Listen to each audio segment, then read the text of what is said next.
Monsieur le Ducteau, nous sommes très heureux, très flattés de vous accueillir ici à l'ERTF pour la première fois sur la 3e chaîne. Après ces documents que nous venons de présenter, dites-nous quels étaient vos sentiments les paraphants. Cô cũng hiểu rằng là chúng tôi đã tiến hành một cuộc chiến tranh để mà giải phóng miền Nam, bảo vệ miền Bắc, tiến tới thống nhất Tổ quốc trên 10 năm nay. Có thể là một cuộc chiến tranh rất là gay go và nhiều thử thách. Comme vous le savez, nous avons entrepris une guerre de libération du Sud-Vietnam et de défense du Nord-Vietnam pendant plus de 10 ans, une guerre meurtrière, une guerre avec de multiples épreuves. Và cũng có thể nói là một cuộc chiến tranh ác liệt nhất trong cái phong trào giải phóng dân tộc bị áp bức trên toàn thế giới.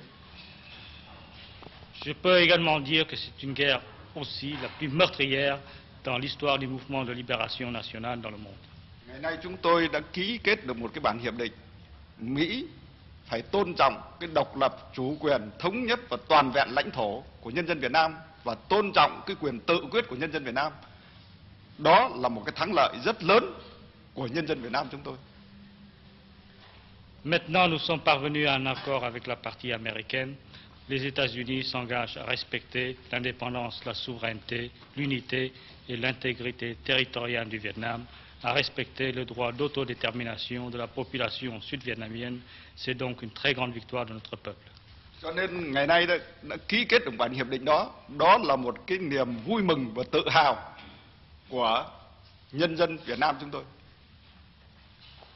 Naturellement, avec la signature de l'accord, le peuple vietnamien manifeste une joie immense et en même temps une grande fierté. Cái kết quả đó là do bao nhiêu xương máu của các chiến sĩ, của các đồng chí chúng tôi và nhân dân chúng tôi đã chiến đấu rất là dũng cảm và đầy hy sinh trong trên 10 năm qua.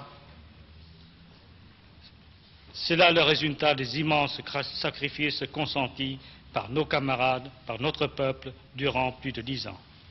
Cho nên khi mà tôi ký tắt vào cái bản hiệp định thì tôi đó hết sức là vui mừng vì cái thắng lợi rất lớn đó của nhân dân chúng tôi.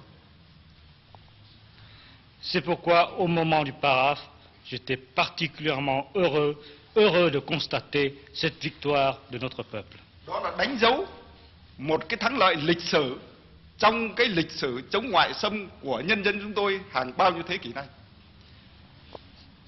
C'est là une victoire historique, la plus marquante dans l'histoire de notre lutte contre l'invasion étrangère depuis des siècles. Tôi trả lời câu hỏi thứ nhất của cô. Monsieur, oui, une autre question. Oui. Monsieur le Ducteau, votre espoir se porte-t-il maintenant vers la réunification du pays vietnamien? Cái niềm hy vọng của ông bây giờ có hướng về cái thống nhất Tổ quốc Việt Nam.